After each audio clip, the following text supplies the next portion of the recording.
સૌપ્રથમ તો હું આજે રાજકોટ મહાનગર ખાતે ભારતીય જનતા પાર્ટી કાર્યાલય કમલમ ખાતે રાજકોટ મહાનગરના સૌ કાર્યકર્તાઓની શુભેચ્છા મુલાકાત પરિચયાત્મક બેઠક સંગઠનાત્મક બેઠક માટે આવ્યો છું.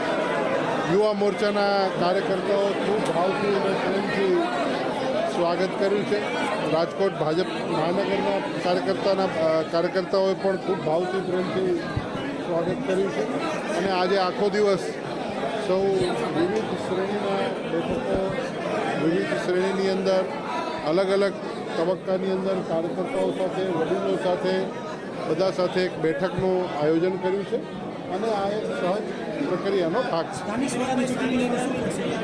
ભારતીય જનતા પાર્ટી દેશના યશસ્વી પ્રધાનમંત્રી નરેન્દ્રભાઈ મોદી સાહેબના નેતૃત્વમાં ચોક્કસપણે જીતશે અને મહાનગરની અંદર પણ ભવ્ય વિજય પ્રાપ્ત કરશે.